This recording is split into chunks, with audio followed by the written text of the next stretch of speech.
हाय, मैं मनीषा कुमारी आप लोगों के लिए लेकर के आई हूँ बिहार स्पेशल का सीरीज। मेरा यह बिहार स्पेशल सीरीज का 3rd लेक्चर है। अगर यह सीरीज आप लोगों को पसंद आता है तो इसके पहले का लेक्चर ज़रूर देखें और इसको भी देखें, लाइक करें, सब्सक्राइब करें और शेयर करें। ठीक है, चलिए अब हम आपको एक्सप्लेन करते हैं। इसके पहले जितना एक्सप्लेन कर दिया है उसके आगे। तो हम जानते हैं कि जैसे बिहार का जो परिवहन है वो तीनों तरीके से होता है। जैसे हवाई मार्ग के द्वारा भी परिवहन होता है, सड़क के द्वारा भी होता है और जल मार्ग के द्वारा भी होता है। तो चलिए ठीक है, ये हम जो देख रहे हैं ना, ये ऑब्जेक्टिव टाइप का क्वेश्चन है। बिहार का सबसे लंबा राष्ट्रीय राजमार्ग कौन सा है? NH-27 EW। ठीक है, और इसकी लंबाई कितनी है? 487 किलोमीटर। बिहार का सबसे छोटा राष्ट्रीय राजमार्ग कौन सा है? तो NH-727 ये है और इसका लंबाई कितनी है? 4.4 किलोमीटर। बिहार में बाढ़ प्रभावित क्षेत्र आपने सुना होगा, बिहार में बाढ़ बहुत आते हैं। तो ठीक है, देखते हैं बाढ़ प्रभावित क्षेत्र कितना है। ठीक है, तो है 68.80 लाख हेक्टेयर। बिहार में अस्थायी चारागाह कितना है? 15.08। इसके बाद बिहार का जो ग्रामीण क्षेत्रफल है वो कितना है? आपको पता है डेटा इम्पॉर्टेंट होता है, तो सारा डेटा तो याद नहीं हो सकता है, लेकिन 1-2 बार देखेंगे तो थोड़ा सा माइंड में आ जाएगा और आप वहाँ पे ऑप्शन में जा कर के सही करके आइएगा। तो थोड़ा सा ये देखना ज़रूरी है। तो ग्रामीण क्षेत्रफल कितना है? 92358.4 किलोमीटर स्क्वायर। नगरीय क्षेत्रफल कितना है? 1804.6 वर्ग किलोमीटर। अब चलिए आगे देखते हैं, बिहार का सबसे बड़ा ज़िला कौन सा है? तो पश्चिमी चंपारण।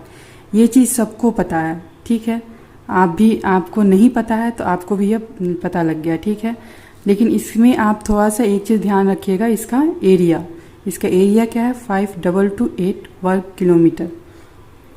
किलोमीटर। ठीक है, और सबसे छोटा ज़िला कौन सा है? तो शिवहर। कितना है इसका एरिया? 349 kilometre square. इसको आप शिवहर का एरिया तो बहुत इजी है याद करना, पहला लेटर है ना, पहला डिजिट 3 है, इसका स्क्वायर कर दो तो 9 आ जाएगा और बीच में 3 से 1 बढ़ा दो तो 4 आ जाएगा, तो 349 किलोमीटर स्क्वायर। ठीक है, बिहार के कुल सड़क में राष्ट्रीय राजमार्ग कितना परसेंट है? ठीक है, तो ये 4.04% है। बिहार के कुल सड़क में प्रांतीय राजमार्ग कितना है? कितने प्रतिशत है? तो यहाँ पे है 2.1%।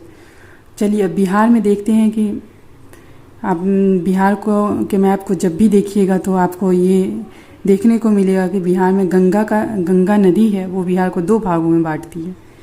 तो सबसे ज़्यादा तापमान बिहार में गया में रहता है और इसका रीज़न क्या है? क्योंकि जो दक्षिणी बिहार है यहाँ पे बारिश कम होती है और जो उत्तरी बिहार है वहाँ पे बारिश ज़्यादा होती है। वहाँ पे बारिश ज़्यादा क्यों होती है? क्योंकि जो बे ऑफ बंगाल से जो मानसून आता है वो किशनगंज के पास से होकर के घुसता है बिहार में, इसलिए सबसे ज़्यादा बारिश कहाँ होता है? किशनगंज में होता है। सबसे ज़्यादा तापमान कहाँ का है? गया का है। ये टेम्परेचर कितना है? 40 डिग्री से लेकर के 50 डिग्री सेंटीग्रेड तक होता है। ठीक है, राज्य में औसत वर्षा कितना होता है? तो होता है 987.2 मिलीमीटर। ठीक है, और ये हो गया बिहार का इम्पोर्टेंट जो पॉइंट था वो मैंने कवर किया है। और आगे देखते हैं, बिहार में प्रमुख अभयारण्य कौन सा है और कहाँ पे है? इसका लोकेशन ये भी आ सकता है ऑब्जेक्टिव में, तो आप एक बार देख लीजिए एक नज़र। तो वाल्मीकि नगर अभयारण्य कहाँ है? पश्चिमी चंपारण में। गौतम बुद्ध अभयारण्य कहाँ है? गया में है। ये तो बहुत ईजी है, गौतम बुद्ध, ग से गौतम बुद्ध, ग से गया। और परमान डॉल्फिन अभयारण्य कहाँ है? तो अररिया में है। ठीक है, कांवर झील पक्षी अभयारण्य कहाँ है? तो बेगूसराय में। गोगाविल अभयारण्य कहाँ है? कटिहार में। और कुशेश्वर अभयारण्य कहाँ है? तो दरभंगा में है। ठीक है, भीम बांध मुंगेर कहाँ है? भीम बांध अभयारण्य कहाँ है? तो मुंगेर में है। ठीक है, चलिए अब बिहार में जिले हैं, कितने जिले हैं? 38 जिले हैं, जिनमें से 8 जिला ऐसा है जिसका मुख्यालय अलग है, उनके नाम से अलग है, लेकिन बाकी के जिले का जो नाम है उसी के अनुसार उसका मुख्यालय का भी नाम है। तो हम यहाँ पे देखते हैं जो 8 जिले हैं जिनका नाम उनके मुख्यालय के नाम से अलग है, तो वो कौन कौन सा जिला है? तो चलिए ये देखते हैं। पश्चिमी चंपारण का मुख्यालय कहाँ है? बेतिया है। सारण का मुख्यालय कहाँ है? तो छपरा। नालंदा का बिहार शरीफ। कैमूर का भभुआ। और पूर्वी चंपारण का मुख्यालय मोतिहारी है। वैशाली का हाजीपुर है। रोहतास का सासाराम है। और भोजपुर का आरा है। हम इतना सारा इन्फॉर्मेशन देख रहे हैं और उम्मीद करते हैं कि अगर एग्ज़ाम में आता है तो आप इसको अच्छे से बार बार रिवीजन करके गलत ना करें, क्योंकि ये ऐसा चीज़ है जो ये ऐसे पॉइंट्स है जो हमें याद होना चाहिए। बहुत बेसिक सी चीज़ें हैं, क्वेश्चन में ऑब्जेक्टिव टाइप में आ सकता है।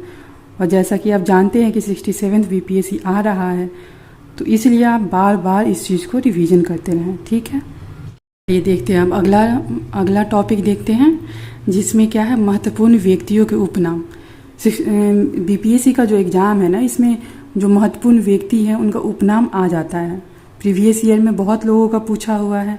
चलिए हम इस बार देख लेते हैं कि क्या पता आ जाए, तो हमें पता होना चाहिए ना। तो चलिए हम लोग देखते हैं। तो डॉक्टर राजेंद्र प्रसाद का उपनाम क्या है? देश रत्न और अजात शत्रु। कुंवर सिंह को किस उपनाम से जानते हैं? तो बाबू। नागार्जुन को बाबा के उपनाम से जाना जाता है। और रामधारी सिंह दिनकर का उपनाम क्या है? राष्ट्र कवि। डॉक्टर अनुग्रह नारायण सिन्हा को विहार विभूति के नाम से जानते हैं। ये एक ऐसा नाम है ना जिसे आप याद कर लीजिए, मतलब ये बहुत इम्पोर्टेंट है। जयप्रकाश नारायण, इनका उपनाम क्या है? लोकनायक। ये पिछली बार पूछ चुका है। ठीक है। डॉक्टर श्री कृष्ण सिंह, इनको किस उपनाम से जानते हैं? तो बिहार केसरी। ये भी बहुत इम्पोर्टेंट नाम है। और बिहार केसरी, इनको हम इस चीज़ से रिलेट करके देख सकते हैं ना, जैसे CM वगैरह हो गया ना, तो वो लोग 15 अगस्त या 26 जनवरी पे झंडा फहराते हैं। और झंडा में कौन सा रंग होता है? केसरी रंग होता है। तो इस चीज़ से आप इंटरलिंक कर सकते हैं। ठीक है, जैसे कृष्ण सिंह CM रहे हैं तो वो झंडा तो फहराए होंगे, फहराते ही होंगे, या उनको कई बार मौका मिला होगा। तो इसलिए हम बिहार और केसरी कलर से हम उनका नाम इजीली याद कर सकते हैं। ठीक है। तो बाबू जगजीवन राम का उपनाम क्या है? बाबूजी। जनार्दन प्रसाद सिंह, तो इनको हम किस उपनाम से जानते हैं? तो जस्टिस ऑफ पीस। ठीक है। तो यहाँ पे आपको याद करना होगा, तो एक चीज़ ज से क्या है? जनार्दन, और ज से क्या है? जस्टिस। और इनका नाम भी 3 अक्षर में है, जैसे 3 शब्द में है, जनार्दन प्रसाद सिंह। और ये क्या है? Justice of India.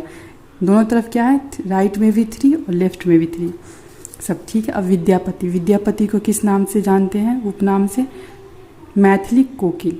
Vaidyanath Mishra को किस नाम से जानते हैं? नागार्जुन। ठीक है। अब ये जो नागार्जुन वाला है ना, यहाँ पे आप थोड़ा सा मिस कीजिएगा। जैसे कि आइए हम ऊपर आपको दिखाते हैं। ठीक है, ऊपर में आया है नागार्जुन को बाबा के उपनाम से जानते हैं, लेकिन यहाँ पे वैद्यनाथ मिश्र को का उपनाम क्या है? नागार्जुन। तो जो ये वाला पॉइंट है ना, ये वाला इसमें और अब इसमें थोड़ा क्लियरिटी रखिएगा। अगर क्लियरिटी, क्योंकि वहाँ पे कहीं आ गया ना तो मिसकंसेप्शन ना हो जाए और आप गलत ना कर दे। ठीक है, इस पर थोड़ा आप ध्यान रखिएगा। चलिए अब आते हैं प्रमुख व्यक्ति एवं उनकी उपाधि। ये जो व्यक्ति हैं इनको कोई ना कोई उपाधि मिली हुई है, किसके द्वारा मिली हुई है और उपाधि किसको मिली है और कौन दिया है और क्या उपाधि मिली है। चलिए इस पे हम देखते हैं। तो चलिए महात्मा गांधी को महात्मा की उपाधि मिली, तो वो किसने दिया? तो उसको दिया था रविंद्रनाथ टैगोर ने। महात्मा गांधी को राष्ट्रपिता की उपाधि मिली, उसको किसने दिया था? तो सुभाष चंद्र बोस ने। गुरुदेव की उपाधि रविंद्रनाथ टैगोर को किसने दिया था? तो महात्मा गांधी। सरदार वल्लभ भाई पटेल, ये इनको हम यूनिटी के लिए जानते हैं। ठीक है, तो सरदार वल्लभ भाई पटेल जब भी संविधान निर्माण हो रहा था उस समय की बात है ये, कि उनको था कि मतलब देश में बहुत सारे भिन्न भिन्न लोग हैं, सबकी भाषा अलग है, सबका कल्चर अलग है, सभ्यता अलग है, तो उन लोगों को एक करने का काम उनको मिला था। तो इसमें वो सफल हुए। तो उसी समय उन बारदोली की जो महिलाएं हैं उन्हें सरदार की उपाधि दी थी। ठीक है, और डॉक्टर राजेंद्र प्रसाद को देश रत्न की उपाधि मिली है। किसने दिया है? महात्मा गांधी ने दिया है। चलिए आते हैं स्वामी विवेकानंद को कौन सी उपाधि मिली है? तो विवेकानंद की उपाधि मिली है।